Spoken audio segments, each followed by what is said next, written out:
Dando continuidade ao evento, eu convido o Paulo Ângelo Alves Rezende com o tema Tecnologia Big Data aplicada na detecção de intrusão por anomalia.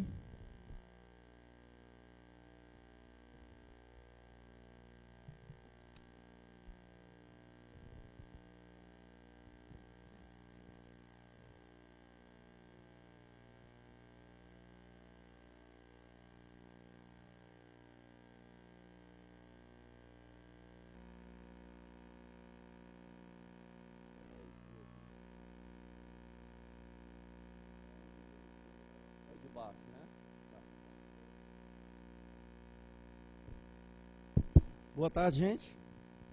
Boa tarde. Depois do almoço, não quero ninguém dormindo, viu? Então vamos lá.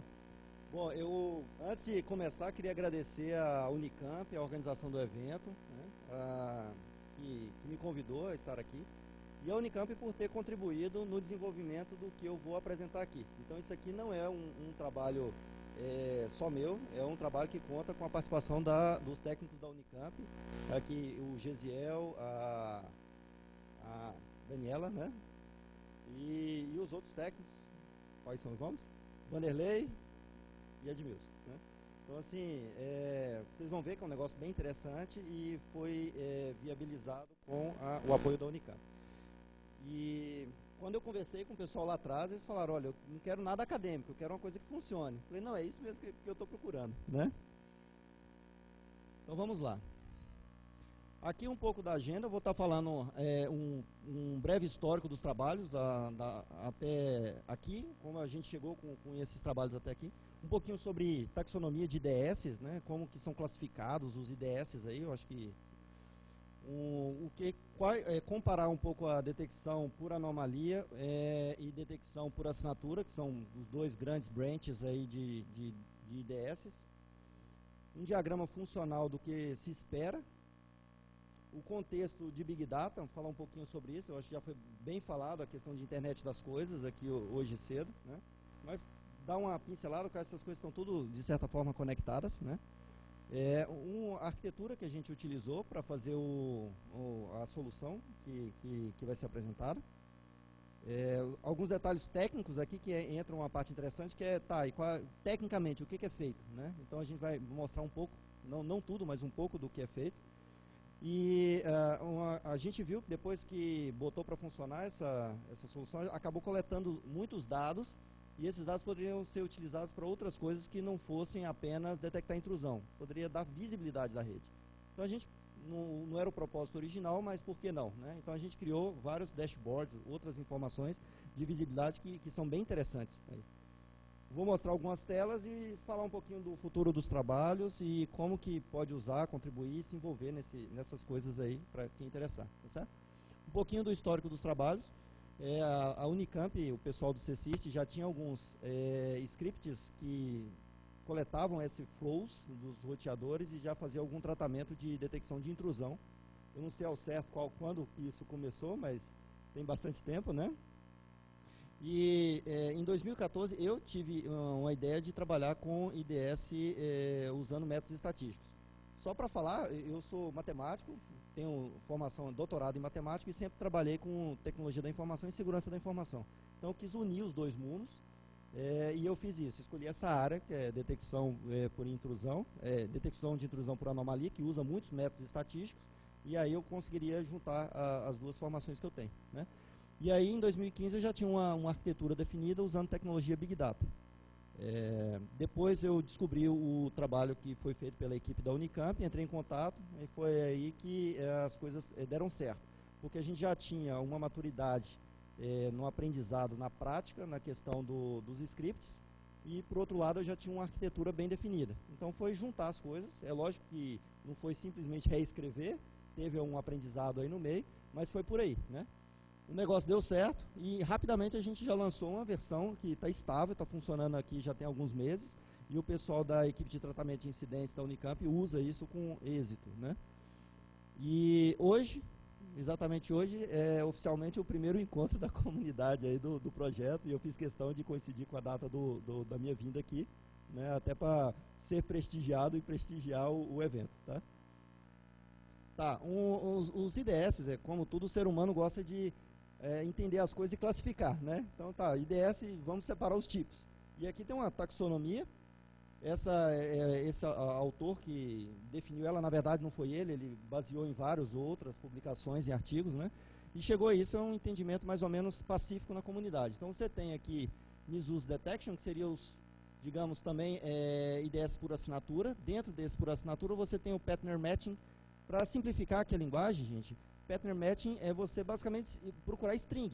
Então imagina que eu vou, o objetivo de um IDS é o quê? Detectar intrusão, um sistema de detecção de intrusão, né? Então o que eu estou falando aqui, basicamente o foco é em rede.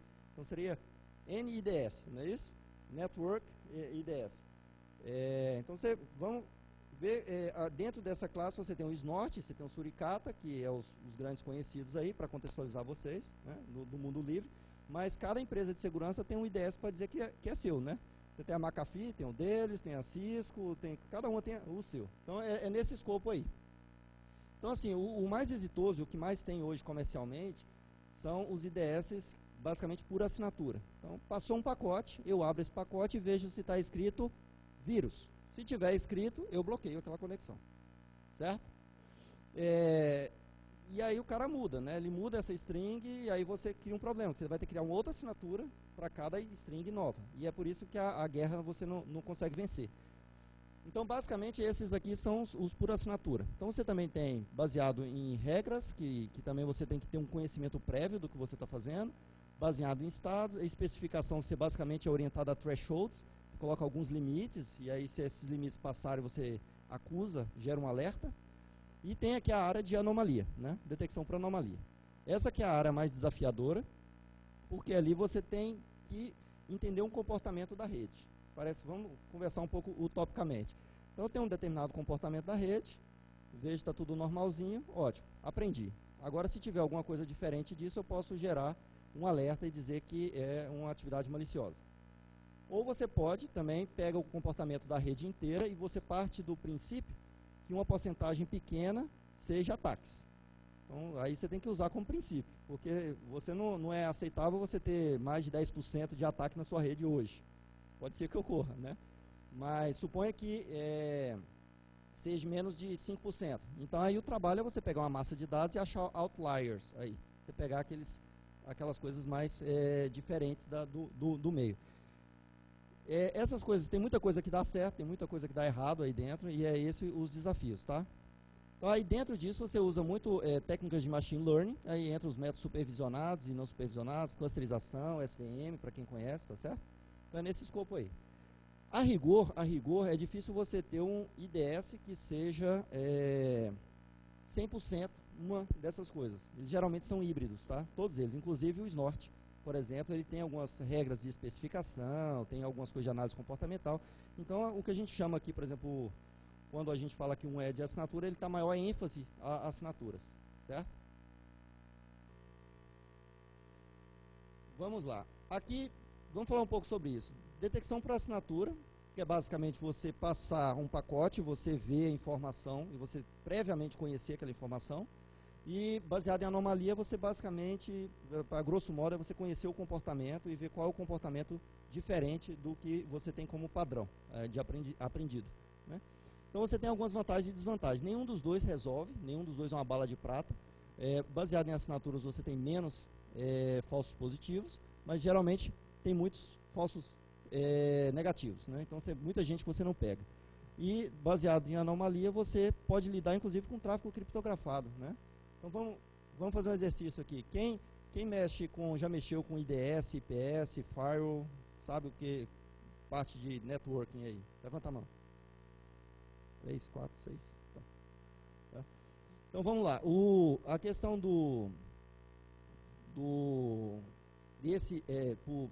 por anomalia, você pode pegar inclusive tráfego criptografado. Vamos dar um exemplo. Você tem uma botnet hoje, que você tem um comando e controle, você tem uma comunicação. Então você tem máquinas que estão infectadas às vezes com um malware e se conecta no comando e controle. E essa comunicação, a rigor, poderia ser por HTTPS, por exemplo. Então se você colocar um IDS no meio, ele não vai conseguir pegar. Certo? Mais ou menos. né, você pode pegar por comportamento, porque a comunicação comando e controle ela pode ser bastante particular. São pacotes pequenos, geralmente as comunicações geram aí, um exemplo, 10 pacotes, são tantos indo, tantos voltando, o tamanho do primeiro pacote é mais ou menos esse, o tamanho do segundo pacote é esse. Então, usando esse tipo de informação, você consegue detectar uma comando e controle, mesmo o tráfego estando criptografado. Certo? E aí, isso entraria basicamente aqui, a análise comportamental está mais voltado aqui baseado em anomalias, tá certo? É aqui que nós estamos falando. O interessante é que o pessoal aqui em cima, na base de dados baseados em assinaturas, você já tem hoje uma grande base de dados de assinaturas. Né? Você tem as empresas grandes que já desenvolveram há muito tempo essas assinaturas e não querem perder isso. Aí eles lançaram um novo produto, é o SSL Inspection, já ouviram falar? SSL Inspection. Então você tem uma caixa que você compra, ali dentro você tem o seu software que faz essas coisas, só que ele quer ver o seu tráfego SSL. Aí ele faz um man in the middle ali. Você gera um certificado naquela caixa, você pega aquele certificado e bota nas suas estações de trabalho. E ele faz um man in the middle em todas as suas comunicações, só para poder ver essa informação. Isso, para mim, do ponto de vista de segurança da informação, é uma aberração. Porque a criptografia que deveria ser ponto a ponto, você oficializa ali um man in the middle, né? Tá, mas mesmo essas empresas, eles fizeram isso para ter uma sobrevida para esses produtos, mas eles estão trabalhando com outras coisas também, né? Aqui, só para dar um exemplo de uma assinatura real. Essa aqui é uma assinatura que eu peguei do Snort, da base de dados do Snort, e aí para vocês entenderem o que eu estou falando. Vai gerar um alerta quando o nome do alerta é malware, CNC, é um trojan, assim, quando tiver no conteúdo do pacote essa informação aqui. Olha que interessante, ele pressupõe que ele vai ver o pacote. Esse é o problema, e nem sempre vê, né? Tá, funcionalmente, o que nós teríamos aí numa solução de um IDS baseado em anomalia? Você entraria aí o tráfego de rede, informações, não precisa do payload, eu acabei de falar que a gente não vai analisar payload, só precisa dos cabeçalhos, dos pacotes. Você pega, eventualmente, outro tipo de dado, pode ser inclusive de base de dados de assinatura, trata isso usando métodos estatísticos e gera alerta. Fácil, né? Certo. Vamos falar um pouco agora sobre o Big Data. Por quê? Essas coisas, a conexão que tudo isso tem com o IDS. Vamos lá. Hoje a gente tem a internet das coisas, não precisa falar muito. Esse gráfico aqui me espanta porque você vê a quantidade de coisas, esse azul claro aqui, ela tá, a previsão para 2018 ela ser maior do que PCs, smartphones e tablets juntos, né? Então, assim, é espantoso isso. E esse pessoal não atualiza, ninguém fica atualizando hardware, firmware de coisa, igual a gente atualiza PC. Então, é um problema de segurança grande aqui, tá? E você tem um outro fenômeno que é a questão do Big Data, né?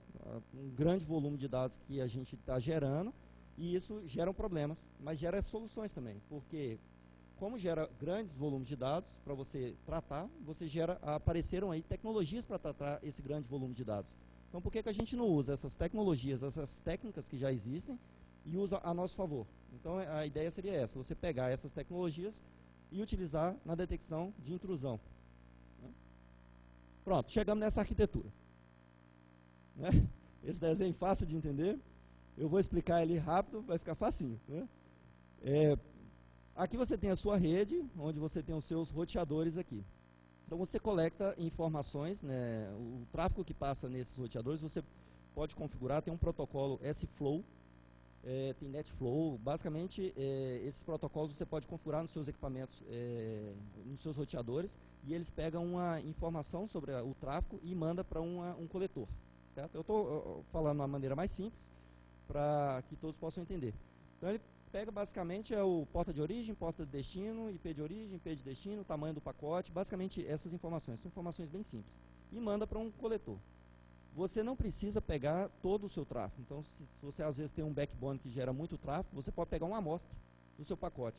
Então você pode pegar 1 para 512, então a cada 512 pacotes, você pega um, certo?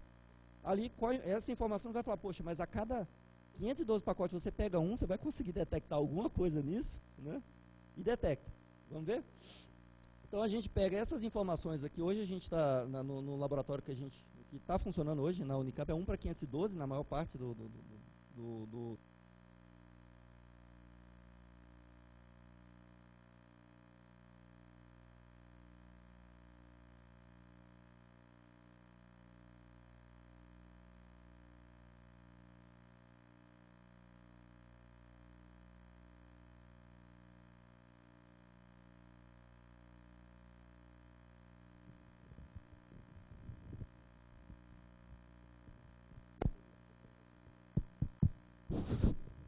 Acho que a pilha voltou a funcionar. Deve estar interligado, né, em algum sensor, rede de sensores aí. Então vamos lá. Então a gente pega aqui alguns pacotes, chega aqui nesse, é um bináriozinho que basicamente insere dentro do HBase. O HBase é um banco de dados NoSQL, vamos supor tipo um MySQL da vida, só que para trabalha de forma escalonada, né, escalável. Ele é um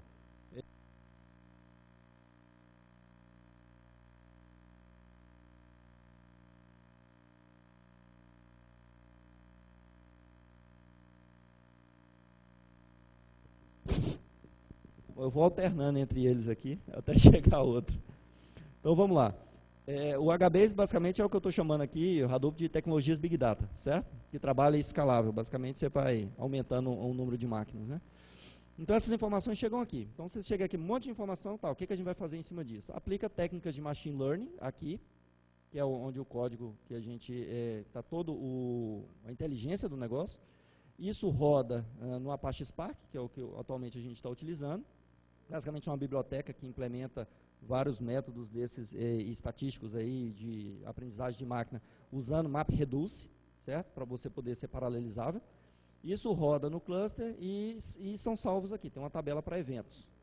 E dessa tabela de eventos a gente joga na interface do Greylog, que é uma semelhante ao Kibana, ao SIM. É uma interface gráfica para receber logs. E aí a gente gera os eventos aqui numa interface só, certo? E o interessante é que o tráfego, os flows que a gente salva aqui, a gente pode salvar no Greylog. Então você tem uma história da sua rede aí. Isso é muito útil para você detectar intrusões, para o trabalho da ITIR. Então você vê uma determinada máquina que está com um comportamento estranho, você vê todo o tráfego dela, na verdade não todo, né, mas 1 a 512% do tráfego dela nos últimos 1 a 512 vezes 100, né? Nos últimos meses ou dias, para você saber se aquela máquina está infectada ou não, né? Então, basicamente, isso vem por outro canal, vem por aqui. E essa outra parte que ficou aqui? Essa outra parte aqui está beta ainda. A gente ainda está trabalhando nela, vai ser a próxima fase. Basicamente, aqui é juntar a assinatura do Snort com isso aqui. Então, você aproveitar as assinaturas para você ter um ganho de aprendizagem aqui. Agora vamos fazer a parte técnica, tá? Essa foi só a introdução. A parte mais técnica para a gente ver os principais desafios que nós encontramos aí. Vamos lá. Primeiro, a gente pega, a cada 512 pacotes, a gente pega um. Suponha que eu tenho uma conexão, alguém vai, gera um handshake, uma conexão TCP, e aí dificilmente eu vou conseguir pegar um pacote do handshake. E se eu pegar, tiver a sorte, eu não vou pegar 2, né? Eu vou pegar pelo menos um no handshake. Então, suponha o sim, né? Seria esse primeiro. Suponha que eu peguei esse. Qual é o sentido? Não, primeiro, essa conexão ocorreu, dá para saber? Eu só tenho essa informação. Será que ela ocorreu? Essa conexão ocorreu? Chegou a ter comunicação de dados? Não necessariamente. Pode ter sido um port scan. O cara mandou um pacote sim e não recebeu o ACT. E por acaso a gente pegou aquele sim, o roteador mandou ele. Tá certo? Então esse é um problema, porque a gente não pode, a gente precisa saber quais as conexões que ocorreram, né? Então vamos ver o próximo aqui. Eu recebi um sim ACT. Suponha que essa rede aqui é minha, eu controlo ela, essa aqui é externa, eu não controlo ela. Certo? Então vamos supor que essa máquina ela não sai dando port scan nos outros, ela não manda pacote. Então eu vi um sim ACT. Dá para acreditar que a conexão ocorreu nesse caso? A gente assume que sim, tá certo? Nesse caso aqui sim, nesse de cima não. Agora Caso 3. Eu não recebi um SYN-ACT, mas eu recebi um PUSH-ACT. Certo? Aí, saindo, não é meu não. É o telefone perdido. Deve ser o dono. Né? Vamos lá. Aqui a gente também assume como sendo que a conexão ocorreu. E nesse último caso aqui, a gente recebe um ACT externo. Também não dá para saber. Porque você tem port scan que usa só ACTs para fazer port scan. Então não dá para ter certeza que essa comunicação ocorreu. Então esses são alguns desafios que a gente encontrou na questão do S-Flow, no uso de amostragem. Que é bem desafiador, isso é bem difícil isso. Agora vamos ver o sentido da comunicação. Parece ser fácil, né? Vamos ver o sentido essa aqui. Vamos supor se ocorreu ou não, só quero saber o sentido. Então você tem um pacote que veio da internet para uma rede, um IP meu, na porta 80, e foi um SYN. Aí, qual é o sentido dessa conexão? Valendo um brinde. Cadê? Ninguém, gente. Olha o café. Qual o sentido dessa conexão? Qual máquina que é a usuária e qual que é o servidor e o cliente nessa comunicação?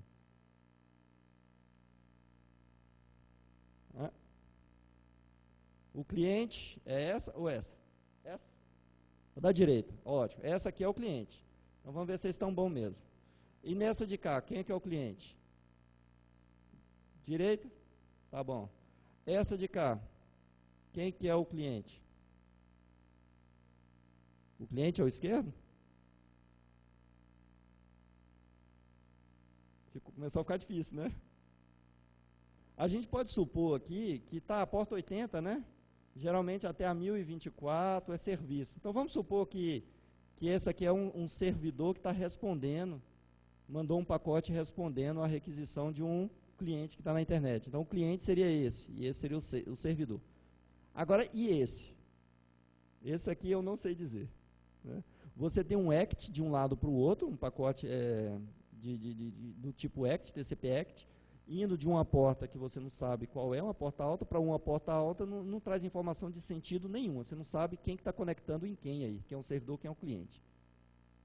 Né? Aqui é interessante que a gente conseguiu fazer um algoritmo para, naquele caso aqui, conseguir detectar. Como? Olha que interessante. Olhem aqui embaixo esse tráfego aqui.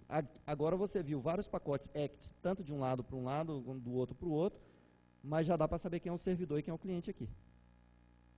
Quem está servindo aqui é essa porta aqui. Porque é muita coincidência, todo mundo com portas distintas, se comunicando com a mesma porta do lado de cá. Tá certo? Então isso aqui deu um trabalho para a gente chegar nesse algoritmo, mas deu muito certo. Esse algoritmo aqui deu muito certo. Então, para confirmação de conexão, a gente usa um SYN-ACT de uma máquina que você domina, um PUSH-ACT na conexão de qualquer dos lados, um ACT de um IP da rede que você controla. Então, isso aqui confirma a conexão. E o sentido, as portas menores do que 1024 de um lado, né? Isso funciona bem, embora nem sempre é verdade, um SYN ou um SYN-ACT. Esse aqui já dá o sentido claro da conexão TCP. E esse caso aqui. Isso aqui foi o melhor que a gente conseguiu chegar em vários meses de trabalho para você detectar o sentido e confirmar a conexão. E a gente foi fazendo teste e chegou nisso e deu muito certo. Certo, agora vamos nos métodos que estão implementados ali. Primeiro método, esse não chega a ser um método por anomalia, é por especificação, mas é bem interessante. Você vê basicamente, detecta na sua rede quem é que está mandando e-mail e não deveria estar mandando e-mail. Porque alguns malware, eles enviam spam. Isso é um problema, porque suja a reputação da sua rede, gera várias questões aí. Né? E está infectado. Né? Além de mandar e-mail, ele pode estar fazendo outras coisas. Então, como você detecta isso numa rede grande, igual a de uma universidade? Aí você fala, só ver quem está mandando na porta 25, não é isso? E libera só para os servidores de e-mail. Muito simples, mas aí você vai ter que perguntar para todo mundo quais são os servidores de e-mail. E as pessoas, às vezes, precisam mudar o IP do servidor de e-mail, e aí, dentro de uma gestão universitária, você não consegue ter uma subordinação de todos os departamentos para que isso funcione. Então, como é que funciona aqui um método que a gente implementou que deu certo? Quem está mandando na porta 25 e que não recebeu, no caso aqui, são servidores de e-mail, aqueles que recebem na porta 25 e que já acessaram a porta 25 antes. Esses são os meus servidores de e-mail. Então, quem manda na porta 25, mais de 20 pacotes, para você tirar alguns falsos positivos, excluindo esses que eu considero servidor de e-mail, são spammers. Certo? São máquinas que não deveriam estar enviando spam, e-mail. Tá? Agora vem um outro aqui, que pode-se dizer que é um método por análise comportamental. Esse é bem interessante. Vamos pegar uma máquina, um IP na nossa rede, que na rede a gente não sabe nem o que está por trás daquele IP. Né? Então, tem um IP na nossa rede e que ele recebe conexões nessas portas aqui. E com a amostra que a gente pega do tráfego, a gente vê que quase 60%, mais de 50% das conexões que ele recebe como servidor é na porta 80. Um pouco na 443, um pouco na porta 25, um pouco na porta 22. Então a gente faz o seguinte, a gente coleta essas informações e monta um histograma desse negócio aí, certo? Tá, agora para isso aqui, depois que a gente aprendeu, se chegar uma conexão na porta 4444 para esta máquina, eu gero um alerta, porque não está no histograma dela, não é um acesso típico dessa máquina, tá certo? Então, essa é uma das coisas que a gente implementou e tem funcionado. Né? Depois seria interessante, der tempo o Gesiel falar até de alguns casos de sucesso, algumas coisas que pegou com esses métodos. Né? Aí tem o efeito inverso também. Ao invés de eu ver o que a máquina é acessada pela internet, vamos pegar uma máquina na rede interna, na rede que você está protegendo, por exemplo, aqui na rede da Unicamp, e vamos monitorar o que ela acessa na internet, quais as portas que essa máquina, esse IP acessa na internet. Aí você faz um histograma disso e salva no banco. Então você vê que esse IP ele acessa sempre porta 80 e porta 443. E um belo dia, ele aparece acessando a porta 22. Aí gera um alerta. Certo? Só que isso dá muito falso positivo e a gente teve que colocar outras regras para evitar esses falsos positivos. Né? Em cima dessa mesma lógica de histograma que vocês veem aqui, foram feitos também para a quantidade de pares que uma máquina faz na rede. Por exemplo, você tem uma determinada IP na sua rede que acessa em média 20 outras máquinas distintas, outros IPs distintos na internet. Aí um belo dia, aquele mesmo IP passa a acessar 1000. Isso está estranho, né? Então gera um alerta para isso. Você tem também, mas isso varia de máquina para máquina. Servidor de e-mail às vezes conversa mais, DNS conversa mais, com mais pares, né? Então isso você aprende um perfil de cada máquina da sua rede. A mesma coisa você faz para o volume de dados trafegados. Esse aqui é bem interessante, porque você vai monitorar uma determinada máquina, ela trafega com a internet, sei lá, 60 megas por dia. Aí um belo dia, aparece ela trafegando 5 gigas de dado. Aí gera um alerta para isso. Né? Da mesma forma, uma máquina externa da sua rede acessando muitos hosts, muitos IPs na sua rede. Você não espera que um IP na internet acesse mais do que 5 máquinas na sua rede. Então, um IP na internet acessando mais do que 5 máquinas na sua rede na mesma janela de tempo, 6 horas, por exemplo. Quando que isso pode ocorrer? De repente, um robô do Google fazendo um harvesting, né, mas dificilmente alguém sai clicando e acessando tantas máquinas da sua rede. Né? Aqui a gente colocou um threshold de 20. Então, se um IP na internet acessar qualquer IP da Unicamp, mais de 20 IPs da Unicamp, aí essa é suspeito. Interessante que isso substitui uma honeynet, né, porque você não precisa de honeypot, você monitorando o tráfego S-Flow. Também a gente pega a questão de amplificadores de UDP, para quem faz ataques DDoS, e às vezes amplifica usando os protocolos, principalmente 53, NTP. Né? Servidores abusados, aqui a gente avalia o comportamento, o volume de tráfego que cada servidor está gerando na internet. Para você evitar falsos positivos, a gente teve que criar esse aqui, ó, Porque alguns casos aqui eram a pessoa acessando um vídeo ou ouvindo música. Aí ouvindo música tem o Shotcast, que eles negociam uma porta, né, e aí gerava muito falso positivo. Então a gente começou a detectar quem é que estava tendo algum acesso de mídia streaming, ou vendo vídeo no YouTube, ou ouvindo música, né? E esse aí tem uma regra para isso. Túneis DNS, túneis ICMP, ports scan horizontais, ports scan verticais, servidores sendo atacados com DDoS, comunicação com botnet. Aqui a gente ainda está usando assinatura, tá certo? E a gente também precisou conhecer quem são os servidores FTP e os big providers, que eu vou comentar um pouco rapidamente. O FTP também ele negocia uma porta diferente das portas de transferência, né? Ele tem uma porta, quem sabe, de comando é a 21, e aí ele pode negociar uma porta alta, geralmente, para trafegar dados. Aí isso gerava falsos positivos aqui. Então a gente consegue detectar esses servidores FTP analisando o comportamento. Aí a gente exclui daquelas regras lá para não gerar falso positivo. E a questão do volume de dados, acontecia você ter um IP que ele só trafegava 100 megas por dia. E um belo dia, ele faz um upload de 10 gigas. É claro que é um ataque, né? Parece, né? Mas não é. Aí o cara ligou o Dropbox, né? Aí fez um upload de sincronização e gerou esse tráfego todo. E como a gente resolve isso?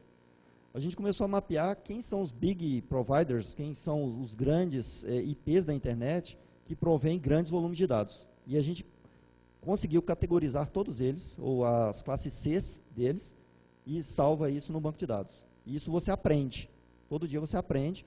Aí tem uma regra para você chegar nisso, uma conta que se faz, fala, ó, esses aqui estão trafegando, eles tratam de provedores. Então lá apareceram o IP dos servidores do Dropbox, do Google Drive e por aí vai.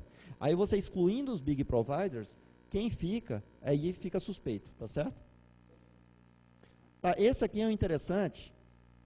Esse é, para quem não é muito da segurança, mas é da parte de informática, vai gostar desse aqui. Você conseguir fazer um inventário de uma rede grande, tipo da Unicamp, analisando só o tráfego do roteador. É um desafio legal, né? Ao invés de você instalar um cacique, um OCS, agentes, né, em cada máquina, ou você só analisando o tráfego de rede. Será que a gente consegue? Vamos lá.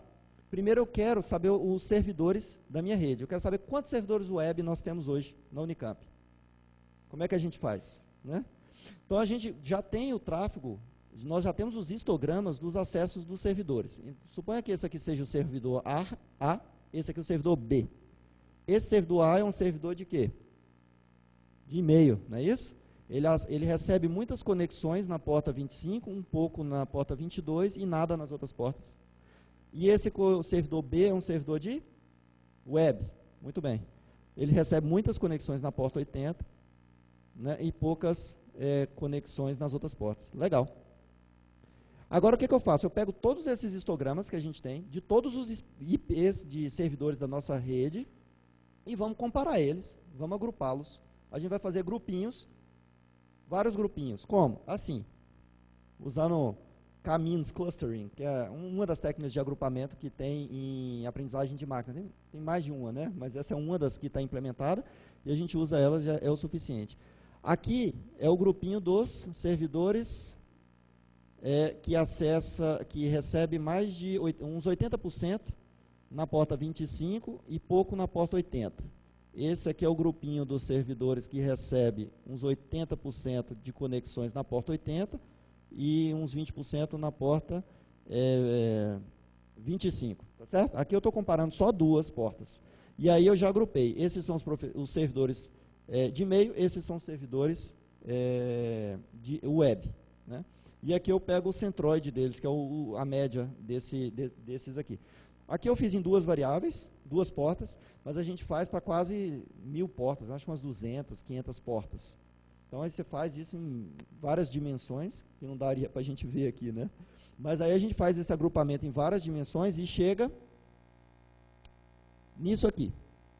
Hoje nós temos nessa rede aqui 640 servidores, sendo, aqui eu vou ter que chegar mais perto, eu acho que vou chegar mais perto aqui que está mais fácil para mim, sendo o primeiro aí de servidores web, que 91% das conexões na porta 80, nós temos 251 servidores nesse cluster. E nós temos 121 no cluster de baixo, que não precisa falar qual é. E no de baixo a gente tem os servidores HTTPS, que somam ao todo aí 88 servidores. Esse é um negócio dinâmico que você faz usando a informação. Então isso dá visibilidade da sua rede, é uma forma de inventário. Mas eu não estou satisfeito não, vamos ver. Vamos fazer uma coisa melhor. Eu quero detectar o sistema operacional desses servidores. Como é que a gente faz isso? Analisando só o tráfego de rede, eu quero saber o sistema operacional que está rodando naquele IP. Dicas? Dicas? Nada? Pois é. Essa sacada aí, devido a um pesquisador famoso, Gesiel, né, que teve uma ideia muito boa, simples, e as coisas simples é que funcionam melhor, né? Basta a gente ver os IPs que os sistemas operacionais costumam acessar. Por exemplo, o Windows Update. Você pega todos os IPs do Windows Update e a gente supõe que quem acessa aquilo ali com frequência são máquinas Windows. O FreeBSD tem lá o repositório deles e tem algumas coisas, por exemplo, o Ubuntu ele já vem pré-configurado para acessar o NTP, o servidor de tempo do Ubuntu. Então você pega aquilo ali. Então, seguindo esses truques, a gente consegue ter um inventário da sua rede sem precisar instalar nada nas máquinas, né? Aqui já está terminando, só mostrar algumas telas. Essas são as telas do software Greylog. Esse software não foi a gente que desenvolveu, a gente integrou, né? E aqui ele cria dashboards e recebe vários eventos, logs, na verdade, e a gente coloca os eventos aqui dentro. Aqui a gente gera a cada 6 horas as janelas, por isso que esses negócios ficam assim, a cada 6 horas gera um monte de alertas, né? E isso aqui tem pouquíssimos falsos positivos, porque a gente ficou muito tempo trabalhando para retirar os falsos positivos. Aqui tem a classificação das máquinas que mais, na internet, que mais escaneiam a nossa rede. Então aqui são máquinas geralmente infectadas que estão fazendo isso. Comunicações P2P também tem. Aqui não tem nada de detecção de intrusão. Nós aqui estamos, na verdade, vendo o tráfego. Tá? Quantos por cento do tráfego que é TCP? Quantos por cento que é UDP? Dos TCP, quantos por cento que é na porta 80? É isso que está escrito aqui. Então, a gente coleta 17 a 20 e poucos milhões de flows por dia, certo? E se você multiplica por 512, aí você tem uma noção de quantos pacotes trafegam na nossa rede, né? Aqui são como você vê os alertas, como o pessoal da ITIR, numa equipe de tratamento de incidente, vê os alertas. Você tem como filtrar, aparecem os alertas aqui embaixo, se você clicar neles, aqui aparece um resumo do tráfego. Aqui está o IP tal, na porta tal, falou com o IP tal, na porta tal, gerou tantos bytes subindo, tantos bytes descendo. Aqui tem esse tipo de informação, certo? E o alerta que pegou. Certo. Qual é o futuro dos trabalhos aí? A gente vai fazer uma organização do código. Esse código a gente fez basicamente para fazer funcionar. Aí depois que funciona, agora organiza para você conseguir entender, né, o que você fez. E fazer métodos específicos. Por exemplo, mineração de Bitcoin. Eu coloquei isso antes da palestra de hoje, tá? Então não foi casuísmo, foi coincidência. Então você pode pegar, por exemplo, mineração Bitcoin na rede, né? Método específico para isso, método específico para Tor, e não é por assinatura. A comunicação Tor você consegue, a própria porta, eles usam uma porta por padrão, mas você tem outras formas, se mudar a porta também você consegue pegar. E compartilhar informação, respeitando obviamente sempre a privacidade das redes, mas você tem que fazer uma federação de troca de informações. Que tipo de informação? O aprendizado que você pega numa rede, você conseguir levar para outra rede, compartilhar. Certo? Esse é um desafio. Fazer uma análise de contexto. Por exemplo, você tem um port scan, um determinado IP na internet fez um port scan na sua rede, e daí 15 minutos ele deu um SSH numa máquina. Então, as duas coisas separado não é perigoso. Um port scan você recebe toda hora, pode ser até do Shodan HQ ou de outras coisas na internet que mais ou menos legitimamente dá port scan na sua rede, tá? Um SSH também, às vezes alguém trabalhando, mas os dois juntos, aí já fica esquisito, né? Aí já aumenta o risco. Então você vê alguns combinando essas coisas, você tem uma análise do contexto. Isso é uma das coisas que a gente quer fazer. Agora, se alguém quiser, tudo isso que eu falei são técnicas, tá, que estão implementadas naquela arquitetura lá. Então, tem uma linguagem, aquilo o resto, a gente mexeu pouco ali. O que a gente agregou mais foi de conhecimento. E a gente chama isso tudo de Rogzilla IDS, né, que é um detector de intrusão. Se alguém quiser usar, baixa o Debian, baixa um script de instalação, execute como root, torça para dar certo, né? Na minha máquina funcionou, só uma vez, não é brincadeira. Funcionou várias vezes, mas não sei o que acontece, né? Você roda um script numa máquina, funciona, na outra não funciona. E busca ajuda se necessário, tá certo? Se alguém quiser participar, basta utilizar, discutir, enfim, é um software livre normal, né? Esse é o site, tá certo? Antes que alguém pergunte, deixa no site aqui para. Antes que alguém pergunte, IDS e IPS, não é isso? Alguém deve ter com essa dúvida na cabeça aí. A parte mais difícil de detectar a intrusão é detectar ela, né? Bloquear é uma consequência. Só que essa indústria de tecnologia, ela inventa um nome para cada coisa, né?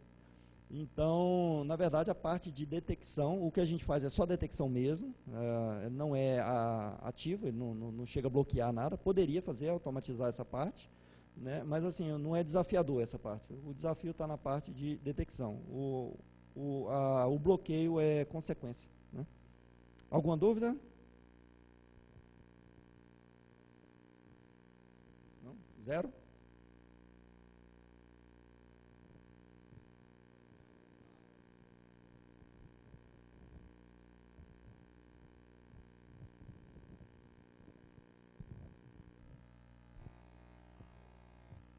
Para você agrupar lá os servidores, você usou o Camins, né? E qual medida de similaridade você usou no Camins? Qual? Medida de similaridade?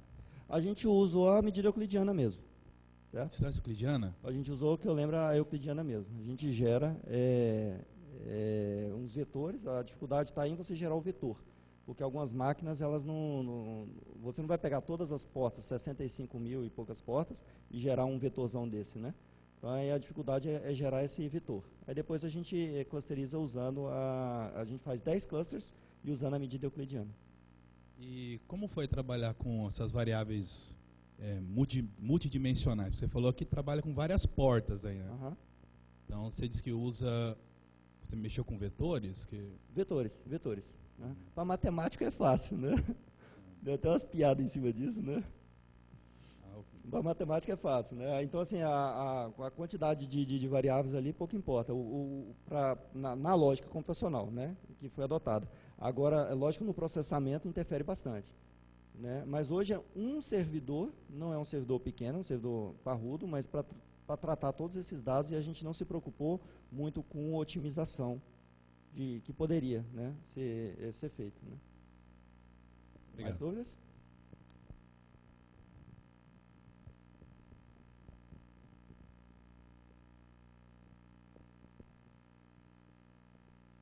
Certo?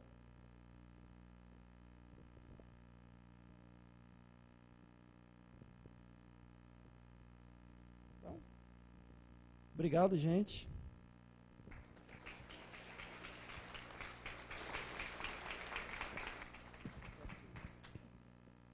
Muito obrigada, Paulo, pela sua participação. Entrega de um presente em nome da CETIC para você. Muito obrigada.